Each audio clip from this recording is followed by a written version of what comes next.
Hello guys, welcome back to maths 2.0। आज हम mission board series के इस सेशन में डिस्कस करने वाले एक स्कूल के सिलेक्शन के पूरे एमसीक्यू पेपर।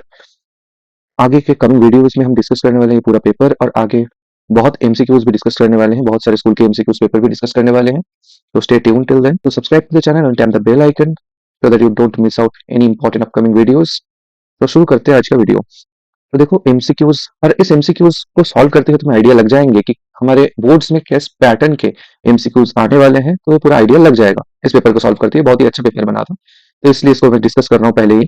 पहला क्वेश्चन देखो, a shopkeeper in Rampur sold an oven to a customer in Rampur. तो यहाँ पर अगर ऑब्जर्व किया तो रामपुर टू रामपुर सेल हो रहा है, मतलब ये कौन से टाइप का सेल है?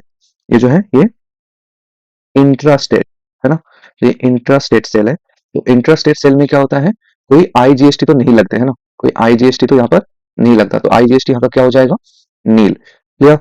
अभी सेकंड वाला क्वेश्चन देख लेते हैं। सेकंड में क्या है, the root of the quadratic equation 2x² minus K X plus K equals to 0 are real and equal. तो इक्वल रूट्स के लिए हमें क्या करना होता है, इसका डिस्क्रिमिनेंट 0 दिखाना होता है। ये इक्वेशन है 2x² minus K X plus K equals to 0, जो कि इक्वेशन है ax² plus bx plus c equals to 0 form में। तो इस इक्वेशन का रूट हम कैसे निकालते हैं, यहाँ पर x equals to minus B plus minus root under b² minus 4ac by 2 है। इसमें जो ये b² माइनस 4ac वाला माइनस b² माइनस 4ac वाला चीज है ना, ये हमारा डिस्क्रिमिनेंट होता है। और हमारे रियल और इक्वल रूट के लिए क्या होना चाहिए, डिस्क्रिमिनेंट हमारा इक्वल्स टू 0 होना चाहिए। और डिस्क्रिमिनेंट यानी b² minus 4ac, b² minus 4ac हमारा 0 होना चाहिए। यहाँ पर b क्या है, अगर इस इक्वेशन को ऑब्जर्व करें, यहाँ से a हमें मिल रहा है 2, b हमें दिख रहा है माइनस के, हाँ यहाँ पर ख्याल रखना ये माइनस के ही हमारा b है, c है k। तो b² क्या होगा, माइनस के का होल स्क्वायर, माइनस के का, तो b² क्या होगा, माइनस के का होल स्क्वायर माइनस 4a यानी 2 और c यानी k, ये हमारा 0 होना चाहिए। Which implies k² minus 8k equals to 0, या फिर इससे k अगर कॉमन लिए तो k माइनस 8 हो जाएगा, 0 हो जाएगा।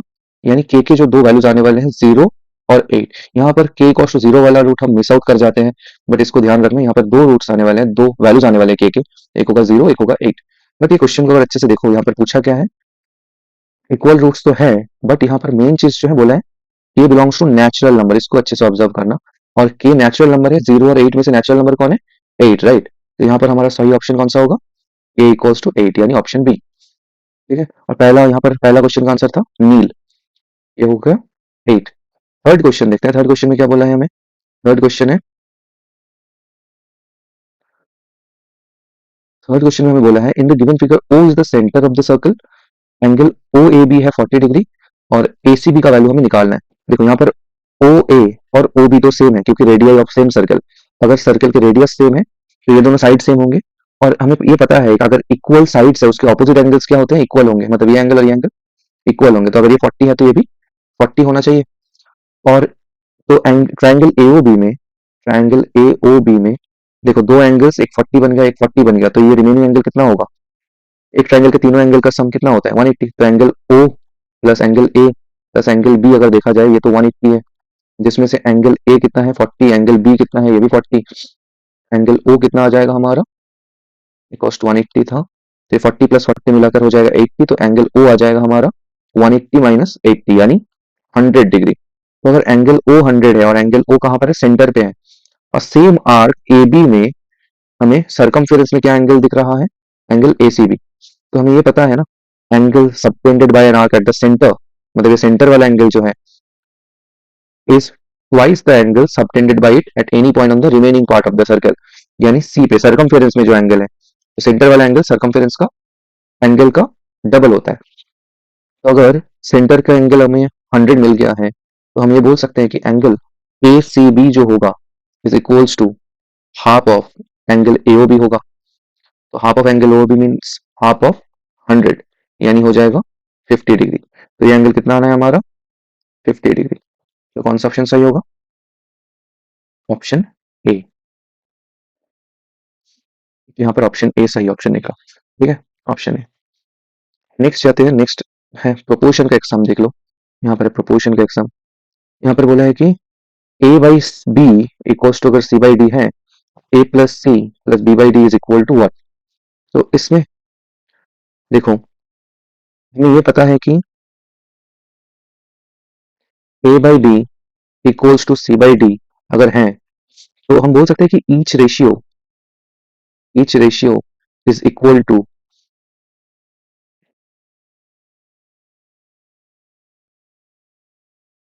sum of the antecedents divided by sum of the descendants।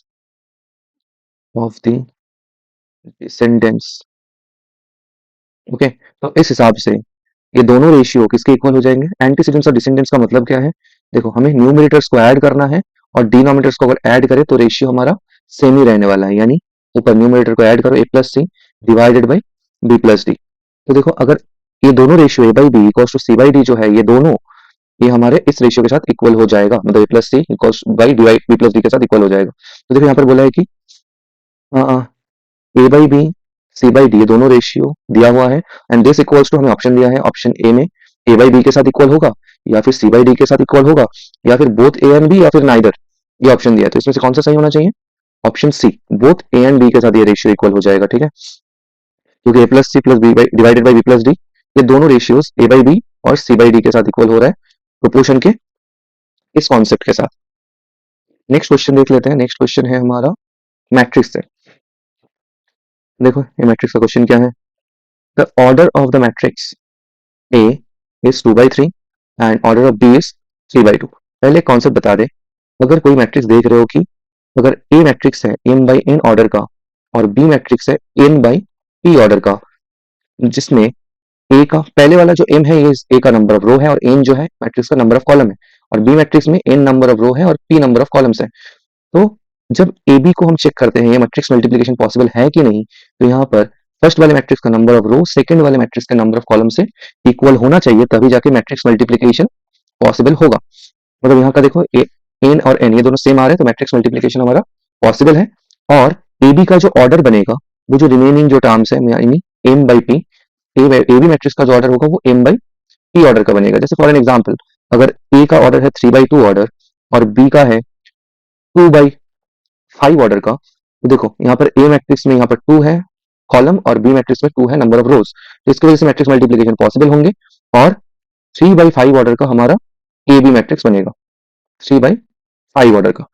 तो यहाँ पर देखो क्वेश्चन क्या है, the order of matrix A is 2/3 and the order of B is 3/1। तो देखो ए बी क्या पॉसिबल होगा, हाँ देखो ए का नंबर ऑफ रो, ए का ऑर्डर क्या है 2/3 और बी का ऑर्डर है 3/1। ए के देखो नंबर ऑफ कॉलम और बी का नंबर ऑफ रो सेम है तो मैट्रिक्स मल्टीप्लिकेशन पॉसिबल होगा, ठीक है। वैसे देखा जाए ए बी का ऑर्डर क्या बनेगा, ए बी का ऑर्डर बनेगा 2/1, राइट, ए बी का ऑर्डर बनेगा 2/1। बट हमें पूछा है बस मैट्रिक्स मल्टीप्लिकेशन पॉसिबल है कि नहीं, ए बी तो पॉसिबल होगा बट बी ए क्या पॉसिबल होगा, बी में देखो बी का ऑर्डर क्या है 3/1 और ए का ऑर्डर क्या है 2/3। अब देखो बी का नंबर ऑफ कॉलम ए के नंबर ऑफ रोज से सेम नहीं है ना, तो ये मैट्रिक्स मल्टीप्लिकेशन पॉसिबल नहीं है। तो ए बी तो पॉसिबल है बट बी ए पॉसिबल नहीं है, तो कौन सा ऑप्शन सही दिख रहा है यहाँ पर, ऑप्शन बी यहाँ पर सही लग रहा है क्योंकि ए बी हमारा पॉसिबल है बट बी ए पॉसिबल नहीं है। क्या,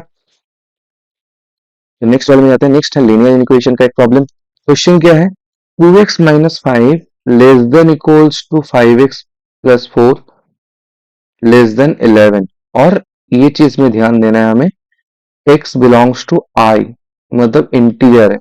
देखो यहाँ पर हम देख के ही बता सकते हैं इसमें से कोई ऑप्शन सही नहीं होगा बस वन के अलावा, क्यों, मतलब ऑप्शन ए के अलावा, क्योंकि इंटीजर में ना इन ये जो सारे है ना ये अगर कंटिन्यूअस लाइन चल रहा है ये सब रियल नंबर के लिए होता है, बट यहाँ पर रियल नंबर तो नहीं है, यहाँ पर इंटीजर है तो इंटीजर में ऐसे ही हमारे नंबर लाइन बनते हैं, तो ऑप्शन तो ये होगा। फिर भी हम एक बार चेक कर लेते हैं कि ये सही है कि नहीं। देखो इक्वेशन क्या है, इन इक्वेशन क्या है हमारा 2x minus 5 2x minus 5 less than equals to 5x plus 4 less than 11।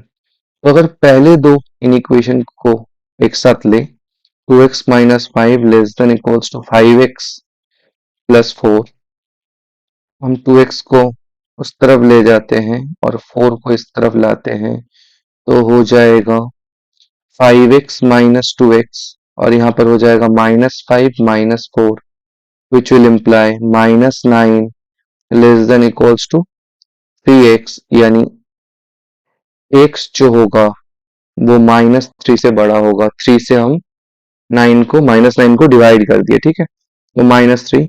ये पहला एक इन इक्वेशन लिए हम और दूसरा वाला है इन दोनों को अगर इन इक्वेशन को ले 5x प्लस 4 लेस देन 11 तो 5x क्या हो जाएगा 5x लेस देन 11 माइनस 4 यानी x हो जाएगा लेस देन 7/5।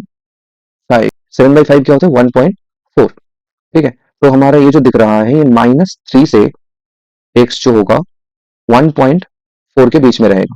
इसके बीच में और x बोला है हमें इंटीजर भी है ना, x अगर इंटीजर है तो क्या क्या इंटीजर हो सकता है -3 हो सकता है, -2 हो सकता है, -1 हो सकता है, 0 हो सकता है और 1 हो सकता है। तो ये जो नंबर्स है ये कौन से नंबर लाइन से रिप्रेजेंट किया गया है देख लो, देखो तो option A, clearly option A. और पहले ही बता दिए थे ये नंबर लाइन जो है कंटिन्यूअस नंबर लाइन तो हो नहीं सकते, ये रियल नंबर वाले नंबर लाइन्स होते हैं। ये सारे देखो कोई ना कोई रियल नंबर का सेट होगा उसका नंबर लाइन्स है, बट यहाँ पर ये एक इंटीजर वाला नंबर लाइन बना है। -3 -2 -1 0 1 ये सारे इंटीजर्स वाले होंगे, ठीक है। चलो नेक्स्ट वाले सवाल में मूव करते हैं 7। If Kabir invest ₹10320 on ₹100 shares at a discount of ₹14, then the number of shares he buys। तो ये क्या है, तो यहाँ पर हमें कौन सा फॉर्मूला शेयर्स एंड डिविडेंड का यूज करना है, हमें क्या क्या दिया है मनी इन्वेस्टेड,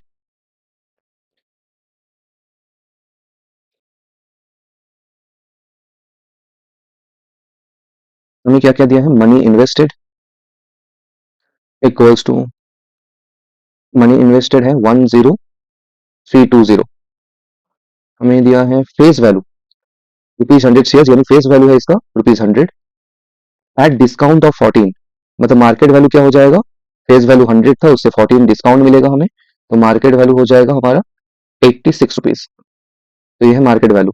तो नंबर ऑफ शेयर्स हम मनी इन्वेस्ट कितना कर रहे हैं इतना और मार्केट वैल्यू हमें कितने में शेयर मिल रहा है एक एक ₹86 में, तो हम कितने शेयर्स खरीद पाएंगे, तो नंबर ऑफ शेयर्स का जो फॉर्मूला है money invested bye market value of one share, तो ये करके हमें क्या मिलेगा 10320 बाय 86। अब अगर 86 से इसको डिवाइड करो तो क्या मिलेगा, देख लेते हैं 86 से 10320 को डिवाइड करते हुए 86 1 86, ये होगा 172, 86 2 होता है 172 और एक जीरो, तो हम 120 शेयर्स खरीद पाएंगे, राइट 120 शेयर्स, तो हमारा ऑप्शन हो गया ऑप्शन बी 120, तो 120 शेयर्स खरीद पाएंगे, ठीक है। चलो अभी नेक्स्ट सवाल मूव करते हैं, ये देखो ये बहुत ही अच्छा सवाल है इसका सिमिलरिटी का। तो इसमें क्या दिया है ट्रायंगल एबीसी और ट्रायंगल क्यूपीआर, ट्रायंगल एबीसी और ट्रायंगल एबीसी और ट्रायंगल क्यूआरपी ये दोनों सिमिलर हैं और इनके एरियाज का रेशियो है 9:4। ए बी दिया हुआ है बी सी दिया हुआ है, हमें पी आर निकालना है। अब देखो अगर कोई भी triangle triangle A B C is similar to triangle Q R P है, अगर ये दोनों ट्रायंगल सिमिलर हैं इन दोनों के साइड का रेशियो सेम होता है, यानी A B by Q R, B C by R P, B C by R P and A C by Q P, A C by Q P. हम triangle का ना ड्रॉ करते हुए भी बस ऐसे जो बताए ऐसे ही हम इसके कौन से साइड का रेशियो सेम है ये हम बता सकते हैं, ये साइड का रेशियो सेम है और इनके एरियाज का जो रेशियो होता है ना, एरिया ऑफ ट्रायंगल एबीसी और एरिया ऑफ ट्रायंगल क्यूआरपी, इनका जो रेशियो होगा ये इन्हीं साइड्स के जो रेशियो इनके स्क्वायर के साथ सेम होगा, मतलब कोरेस्पॉन्डिंग साइड के स्क्वायर के रेशियो के साथ सेम होता है। तो हम ये भी बोल सकते हैं ये बीसी बाई आरपी के साथ भी सेम होगा, BC square by RP square इसके साथ भी सेम होगा, है ना। अब देखो यहाँ पर एरिया का रेशियो हमें क्या गिवन है 9/4, राइट, एरिया का रेशियो देख लो 9/4 हमें गिवन है, तो एरिया की जगह अगर हम 9/4 पुट करें that should be equals to BC by RP का whole square which implies BC by RP हमारा क्या आ जाने वाले हैं, बीसी बाय आरपी हो जाएगा 3/2 क्योंकि ये 3/2 का स्क्वायर है। तो बीसी इसमें से हमें पता है ना, बीसी का वैल्यू देखो, बीसी का वैल्यू हमें 15 दिया हुआ है, बीसी का वैल्यू हमें 15 दिया हुआ है तो हमें पी आर ही चाहिए, तो पी आर यहीं से मिल जाएंगे हमें। देखो बीसी का वैल्यू अगर हम 50 इनपुट कर दे, 15 by P R equals to 3/2 है, 3 से 15 को काटो हो जाएगा 5, 2 को इस तरफ इंटू कर दो और पी आर को इस तरफ, तो हो जाएगा P R equals to 10 centimetre. ठीक है, तो पी आर आ गया हमारा 10 सेंटीमीटर ऑप्शन में है। हाँ देखो ऑप्शन ए, तो ऑप्शन ए हो गया हमारा 10 सेंटीमीटर, तो इसका ऑप्शन ए होगा। नेक्स्ट क्वेश्चन कहाँ है? स्ट्रेट लाइन का क्वेश्चन है। ओके, स्ट्रेट लाइन का बहुत ही अच्छा सा कॉन्सेप्चुअल क्वेश्चन है ये। Which of the following represents an oblique straight line passing through origin. ठीक है, अब देखो कोई भी स्ट्रेट लाइन हो ना जो ऑरिजिन से पास करे, वो y equals to M x form का होना चाहिए। जनरली हम जानते हैं y equals to M x plus c एक स्ट्रेट लाइन का इक्वेशन होता है, बट जब ऑरिजिन से पास करेगा ना, तो y इक्वल्स टू सिर्फ एम एक्स होगा, मतलब y वाला टर्म रहेगा और x वाला टर्म रहेगा, ये कोई कांस्टेंट टर्म हमारा रहेगा नहीं। तो y equals to M x form में यहाँ पर कौन सा इक्वेशन दिख रहा है? यहाँ पर y और x है नहीं, यहाँ पर y और x है नहीं, यहाँ पर y x है बट एक c टर्म भी है, तो ऑप्शन हमारा ये होना चाहिए, y equals to M x form में ये वाला लाइन है। y equals to M X भी बोल सकते हैं, या फिर ax plus B Y equals to 0 form में होना चाहिए, ये भी बता सकते हैं। अगर इन फॉर्म्स में तुम्हें इक्वेशन दिख जाए तो वो हो जाता है हमारा ऑरिजिन से पास किया हुआ इक्वेशन, क्योंकि यही जो इक्वेशन है इसमें 0,0 अगर पुट करो, देखो a into zero plus B into zero, तो ये हमारा राइट साइड भी जीरो ही देगा, और इस इक्वेशन में y की जगह जीरो पुट करो और m इंटू एक्स की जगह जीरो पुट करो, तब भी zero equals to zero satisfy कर रहा है।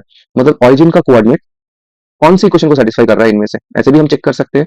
देखो 0,0 इसको सेटिस्फाई कर रहा है, एक्स की जगह जीरो डालोगे तो वाई का वैल्यू क्या आ जाए, एक्स की जगह अगर जीरो पुट करोगे तो 5 इक्वल्स टू जीरो आ रहा है इस इक्वेशन से, वाई की जगह जीरो पुट करोगे तो -9 इक्वल्स टू जीरो आ रहा है, ये तो सही नहीं है ना। बट यहाँ पर देखो एक्स की जगह जीरो वाई की जगह जीरो पुट करोगे तो 5 इक्वल्स टू जीरो आ रहा है, तो ये भी सही नहीं है। बट लास्ट इक्वेशन में अगर एक्स की जगह जीरो और वाई की जगह जीरो पुट करोगे तो 9 into zero plus 5 into zero हमारा जीरो दे रहा है, तो ऑरिजिन का कोऑर्डिनेट्स कौन सेटिस्फाई कर रहा है? ऑप्शन डी, तो ऑप्शन डी होगा इसका आंसर। ठीक है, तो यही ऑरिजिन से पास किया हुआ एक लाइन है। समझ में आ गया होगा होपफुली। नंबर 10 वाला क्वेश्चन तो बहुत ही पॉपुलर सा क्वेश्चन है प्रोबेबिलिटी का, ये बहुत स्कूल के पेपर्स में आ रहे हैं, सैंपल पेपर्स में आ रहे हैं। ठीक है, तो ये क्वेश्चन देख लो एक बार। The probability of getting a bad egg in a lot of 400 eggs is 0.035, the number of good eggs in the lot. तो देखो प्रोबेबिलिटी का नॉर्मल फॉर्मूला क्या है, प्रोबेबिलिटी का नॉर्मल फॉर्मूला अगर देख ले, पी ऑफ ई कोई भी इवेंट का प्रोबेबिलिटी होगा number of favourable outcomes divided by number of total outcomes. तो यहाँ पर इस फॉर्मूले में probability of getting bad eggs हमें दे दिए हैं, probability of getting bad eggs कितने हैं? 0.035। नंबर ऑफ बैड एग्स हमें पता नहीं है, प्रोबेबिलिटी ऑफ ई नहीं, नंबर ऑफ बैड एग्स नहीं पता है, divided by total number of eggs हमें पता है 400 है, तो 400 को हम 0.035 के साथ मल्टीप्लाई करेंगे, एन ऑफ ई हमें मिल जाएंगे। एन ऑफ ई कितना है? 0.035 इंटू 400, इसको अगर मल्टीप्लाई करोगे देखना तुम्हारा आ रहा है 14। ठीक है, तो अगर ये 14 आ रहा है तो हमारा, हमें यहाँ पर क्वेश्चन क्या पूछा अच्छे से देखो, good eggs, number of good eggs, तो हम यहाँ पर क्या निकाले, ये नंबर ऑफ बैड एग्स हम निकाल लिया, बैड एग्स है 14 और टोटल एग्स कितना है 400, तो नंबर ऑफ गुड एग्स कितने हो जाएंगे? 400 माइनस 14 यानी 386, तो 386 होगा हमारा आंसर, यानी ऑप्शन डी। ऑप्शन डी है 386। क्वेश्चन को याद रखो, बहुत बार आ रहा है बोर्ड्स में आने का बहुत ज्यादा चांस है, तो 386। नेक्स्ट है ऑप्शन, नेक्स्ट है क्वेश्चन नंबर 11। क्वेश्चन नंबर 11 ये दोनों कर चुके हैं हम, तो क्वेश्चन पढ़ लेते हैं। क्वेश्चन क्या है, ये मेंस्ट्रुएशन का एक समय, मेंस्ट्रुएशन का क्वेश्चन है। A sphere of radius r has volume equal to that of a cone of radius r and height of the cone is, तो ये स्फीयर और कोन के वॉल्यूम रिलेटेड क्वेश्चन है। तो स्फीयर का, अगर एक स्फीयर है, स्फीयर का रेडियस अगर r है, तो इसका वॉल्यूम का फॉर्मूला होता है 4/3 पाई r क्यूब। और एक कोन है, कोन का अगर रेडियस तुम्हारा r है और हाइट है h, हाइट मान लो h है, तो इसका r और h वाले कोन का वॉल्यूम हो जाते हैं 1/3 पाई r स्क्वायर h। यहाँ पर देखो क्वेश्चन में क्या बोला है, sphere of radius r of volume equal to the volume of the cone, दोनों के रेडियस सेम है, तो कोन का हाइट क्या होगा? तो हम ये बोल सकते हैं दोनों का मतलब volume of cone equals to volume of sphere, तो वॉल्यूम ऑफ कोन क्या होगा? 1/3 pi capital R square h equals to 4/3 pi capital R cube. तो यहाँ से हम बोथ साइड से पाई पाई को कैंसिल कर सकते हैं, 3 को कैंसिल कर सकते हैं, आर स्क्वायर से आर क्यूब को कैंसिल करेंगे तो सिर्फ आर बचेगा, तो हम बोल सकते हैं यहाँ पर h इक्वल्स टू कितना आ गया मेरा 4r, यहाँ से 4 बचा था और यहाँ पर r बचा था बस, और इस तरफ h था, तो h इक्वल्स टू 4r। तो हाइट क्या होगा कोन का हाइट होगा 4r, यानी ऑप्शन सी। क्लियर। नेक्स्ट देखो, एक हाइट एंड डिस्टेंस का क्वेश्चन है। हाइट एंड डिस्टेंस क्वेश्चन है, बोला है कि a kite is attached to a string of length of the string, the length of the string when the height of the kite is 60 meter from the tree and makes an angle 30 degree with the ground। तो हमें क्या निकालना है, हमें length of the string निकालना है। Length of the string, तो एक फिगर ड्रॉ कर लेते हैं इसका। तो यहाँ पर इस क्वेश्चन को देखो, ये हाइट एंड डिस्टेंस का जो क्वेश्चन है, तो यहाँ पर क्या दिया है, kite is attach to a string. तो ओ, यहाँ पर के पोजीशन में हमारा काइट है, ऑब्जर्वर जो है वो ओ पोजीशन में है, और ये काइट का जो हाइट है ग्राउंड से वो है 60 मीटर। तो और स्ट्रिंग जो है, स्ट्रिंग ओ के का लेंथ हमें निकालना है, ओ के कितना होगा वही हमें निकालना है। ठीक है, तो देखो हमें एंगल पता है, परपेंडिकुलर पता है, और हमें हाइपोटेन्यूज चाहिए।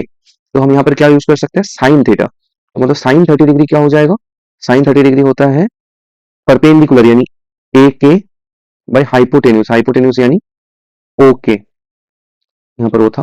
तो ये हमें निकालना है। साइन 30 का वैल्यू क्या होता है, साइन 30 का वैल्यू होता है हाफ इक्वल्स टू ए के कितना है 60, और ओ के हमें फाइंड करना है। तो ओ के को एक काम करो, इस तरफ भेजो, और हाफ को इस तरफ इंटू करके भेजो। हाफ का जो 2 था, 2 को हम इस तरफ इंटू करके भेजेंगे। तो ओ के इक्वल्स टू हो जाएगा 60 इंटू 2 इक्वल्स टू 120। तो 120 कोई ऑप्शन में है, देखो 120 है हमारा ऑप्शन ए। ऑप्शन ए हो जाएगा इसका आंसर, मतलब स्ट्रिंग का जो लेंथ है वो 120 मीटर होगा। फिर देखो एक मीडियन क्लास का ये क्वेश्चन है, हमें मीडियन क्लास निकालना है 13 वाले क्वेश्चन में। तो क्वेश्चन देखो, क्वेश्चन बोला है the class mark of the median class of the frequency distribution. Class mark हमें पता है, मतलब इन क्लासेस में मिड वैल्यू होता है, मतलब 0 से 10 के बीच में 5 होगा, 10 20 के बीच में 15 होगा, 20 टू 30 के बीच में 25 होगा। बट हमें मीडियन क्लास पहले ढूंढना पड़ेगा। मीडियन क्लास के लिए हमें निकालना होता है क्यूमुलेटिव फ्रीक्वेंसी। तो देखो 13 वाला क्वेश्चन क्या है, यहाँ पर हमें क्लास दिए हैं, क्लास इंटरवल दिए हैं 0 से 10, 10 to 20, 20 to 30, 30 to 40 and 40 to 50, और फ्रीक्वेंसीज दिए हुए हैं, फ्रीक्वेंसीज है 8, 2, 7, 9 और 4। हमें निकालना होता है मीडियन, जब भी बोले ना हमें निकालना होता है क्यूमुलेटिव फ्रीक्वेंसी। तो देखो 10 से कम वाले कितने हैं, 8 ही बैठ जाएंगे। फिर 20 से कम में 8 प्लस 2 यानी 10 होगा। फिर नेक्स्ट में 10 प्लस 7 यानी 17, 17 प्लस 9 यानी 26, और 26 प्लस 4 हो जाएगा 30। टोटल जो n है हमारा यहाँ पर 30। हमें middle most observation, middle most observation क्या है, मिडिल मोस्ट ऑब्जर्वेशन होगा n बाई 2। तो n बाई 2 होता है 30 बाई 2 यानी 15। हमें देखना है 15th ऑब्जर्वेशन जो है वो कहाँ पर है। देखो 8 तक हम आ गए, 8 ऑब्जर्वेशन देख लिए, अभी तक 15 पे नहीं पहुंचे। 10 ऑब्जर्वेशन देख लिया, अभी तक 15 में नहीं पहुंचे, बट 17 में जब आएंगे तो हम 15th ऑब्जर्वेशन क्रॉस कर गए हैं, यानी 10 के बाद 11 से लेकर 17 जो 7 जन है वो सारे 20 टू 30 के बीच में है। तो 20 टू 13 हो गया हमारा यहाँ पर मीडियन क्लास। तो मीडियन क्लास हमें ऐसे फाइंड करना होता है। ओके, तो मीडियन क्लास का क्लास मार्क, अब 20 टू 30 का क्लास मार्क क्या होगा, 20 टू 30 के बीच में कौन है 25, 25 हो जाएगा हमारा क्लास मार्क, यानी कौन सा ऑप्शन सही होगा, ऑप्शन बी। क्लियर। देखो ऑप्शन बी, मीडियन क्लास का क्लास मार्क है 25। अब जब हम एमसीक्यू सॉल्व करेंगे तब हम इतना टेबल वेबल थोड़ी बनाएंगे, तो हम कैसे देखेंगे, हमें टोटल फ्रीक्वेंसीज देखना है। मतलब 8 प्लस 2 10, 10 प्लस 7 17, 17 प्लस 9 26 प्लस 4 30। तो अगर 30 आ गया, 30 को हम क्या करेंगे, 30 बाई 2 करेंगे 15। मतलब 15 देखेंगे कि कहां पर आ रहा है। देखो 8 प्लस 2 10 आया, अभी तक 15 नहीं आया। अब 17 जो आया इसमें 15 आ गया, मतलब यही हमारा मिल गया मीडियन क्लास। मीडियन क्लास का क्लास मार्क हो गया 25। तो इसमें तो हमें 10 सेकंड लगने वाले हैं मैक्स। तो ऐसे 10 सेकंड में हमें एमसीक्यू ये सॉल्व करना है। और टोटल एमसीक्यू सॉल्व करने के लिए हमें कितना टाइम लेना है पता है, हमें लेना है 10 मिनट मैक्स। ठीक है, 10 से 15 मिनट, उससे ज्यादा नहीं लेना एमसीक्यू सॉल्व करने में, नहीं तो बाकी क्वेश्चन सॉल्व करने में टाइम बहुत लगेगा और उसके लिए टाइम तुम्हारे पास होंगे नहीं। तो 10 टू 15 मिनट्स मैक्स के अंदर तुम्हें एमसीक्यूज पूरा खत्म करना है। ठीक है, आगे भी इसके बहुत टिप्स बोलेंगे तो उसको याद रखना, तो देखना उस वीडियोस को। अभी आगे क्वेश्चन में, नेक्स्ट क्वेश्चन में मूव करते हैं। तो ये दोनों क्वेश्चन भी हो गए हमारे। नेक्स्ट आ रहे हैं एजर्सन रीजनिंग में। देखो एजर्सन रीजनिंग का यहाँ पर 2 क्वेश्चन डाला गया है। जनरली हमें 1 क्वेश्चन मिलने वाले हैं, बट यहाँ पर 2 क्वेश्चन देख लेते हैं क्या क्या दिए।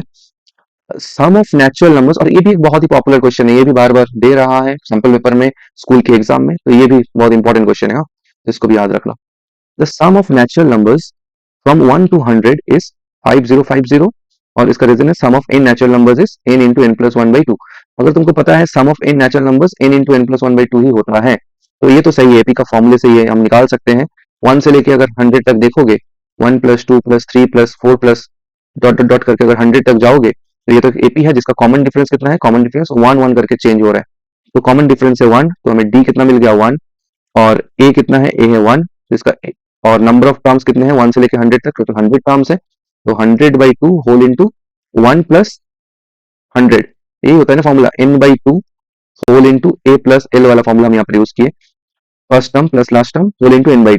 तो 100/2 कितना हो जाएगा 50, और 1 प्लस 100 कितना होता है 101, यानी 50 इंटू 101, तो हो जाएगा 5050।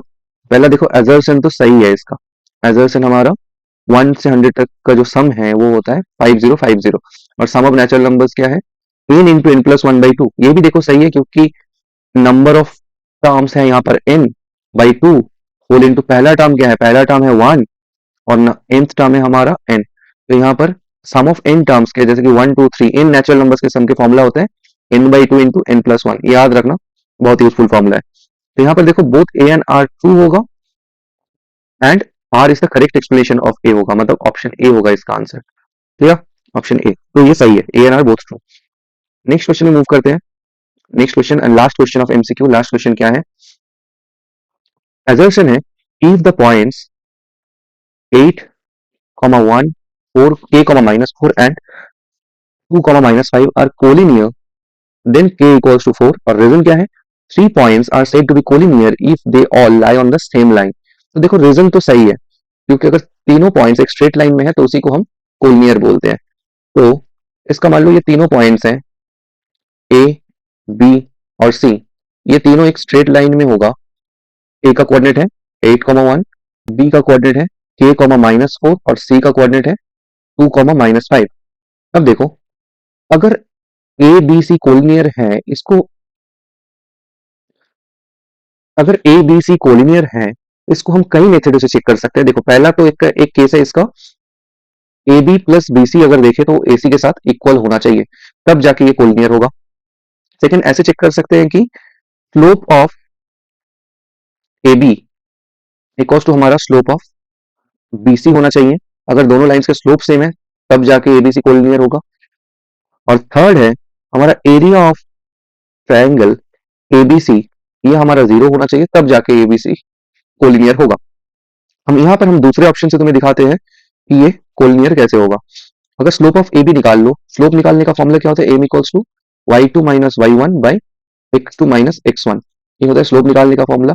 तो स्लोप ऑफ ए बी क्या होगा, यहाँ पर y2 कौन है -4, और y1 कितना है 1, मतलब स्लोप ऑफ ए बी होगा -4 -1 डिवाइडेड बाई x2 कौन है k, और x1 क्या है 8, divided by k -8, equals to हमारा स्लोप ऑफ बीसी अगर देखा जाए तो ये क्या होगा -5 माइनस ऑफ -4 यानी +4 हो जाएगा, डिवाइडेड बाई 2 माइनस के। तो ये दोनों इक्वल होना चाहिए, तब जाके ये लाइंस कोलिनियर होंगे, मतलब ए पॉइंट्स कोलिनियर होंगे ए बी सी। अब देखो ये क्या दे रहा है, -5 by k -8 equals to -1 by 2 minus K, minus minus तो काट दो, 2 माइनस के को इस तरफ इंटू कर दो, तो हो जाएगा 10 माइनस 5k इक्वल्स टू इस तरफ हो जाएगा k -8। तो इसको सॉल्व करें तो ये हमें दे रहा है 4k, 5k को उस तरफ ले गए 4k, और -8 को हम इस तरफ ले आए तो हो गया 10 प्लस 8 यानी 18, सॉरी -5k को उस तरफ ले गए तो हो गया 6k, राइट, 6k कॉस्ट हो गया 18, तो k का वैल्यू दे रहा है 3, और हमें क्वेश्चन में क्या दिया था, k का वैल्यू है 4, तो ये तो सही बिल्कुल नहीं है, तो हमारा एजर्शन जो है ये गलत हो गया, बट रीजन जो है वो सही है। तो कौन सा ऑप्शन सही होगा, option D, A is false and R is true, तो ऑप्शन डी वाला सही होगा, तो सही ऑप्शन ये है। साथ में ये जो केसेस बताए हैं इनको भी याद रखना, इसके बेस करके भी क्वेश्चंस आ रहे हैं, जैसे कि तुम्हें ये वाला क्वेश्चन दिखेगा, यहाँ पर a B plus B C equals to A c जो है इससे कोलिनियर होता है। हमें ऑप्शन कभी कभी दे रहा है कि ऑप्शन ए तो यही है, ऑप्शन बी करके दे रहा है कि A B plus B C greater than A C, A B plus option C दे रहा है A B plus B C less than A C, ऐसे टाइप के ऑप्शन करके दे रहे हैं, बट हमें याद रखना है A B plus B C equals to A C होना है, तभी जाके ये तीनों कोलिनियर्स होंगे, तीनों पॉइंट्स कोलिनियर होने का ये कंडीशन है, या फिर ये हम इसमें ये सेकंड वाले कंडीशन को यूज करके ये वाला क्वेश्चन सॉल्व किया। ठीक है, आगे हम ये क्वेश्चन देख लो, ये क्वेश्चन को हम सॉल्व करेंगे आगे वीडियो में, पूरा क्वेश्चन सॉल्व करेंगे, बहुत ही ज्यादा इंपॉर्टेंट और अच्छा क्वेश्चन है। तो और ये क्वेश्चन का पीडीएफ मैं अपने टेलीग्राम चैनल में अवेल करा दूंगा, तो उसके लिए तुम्हें टेलीग्राम डिस्क्रिप्शन में टेलीग्राम चैनल के लिंक मिल जाएंगे, तो उससे टेलीग्राम चैनल को ज्वाइन करो। उसमें बहुत सारे वर्कशीट बोलो, तुम्हें आईसीएससी के सैंपल पेपर बोलो, बहुत सारे स्कूल के सिलेक्शन के पेपर्स बोलो, बहुत ज्यादा इंपॉर्टेंट क्वेश्चन पेपर वहां पर सेंड करा हुआ है ऑलरेडी। तो उसमें ज्वाइन करो और उनका फायदा उठाओ। और अच्छे प्रैक्टिस के लिए बहुत सारे पेपर्स हमें सॉल्व करने होंगे, तभी जाके हमें क्वेश्चन पैटर्न अच्छे से समझ में आएंगे। और तुम्हें बोर्ड का जो क्वेश्चन पेपर दिखेगा ना, वो बहुत ही यूज टू वाला पेपर होगा, तब जाके बहुत अच्छे से सॉल्व कर पाओगे। Till then, take care, goodbye, and subscribe to the channel and tap the bell icon as said before, so you don't miss the any important things I will share in this channel. So bye bye and thank you for watching.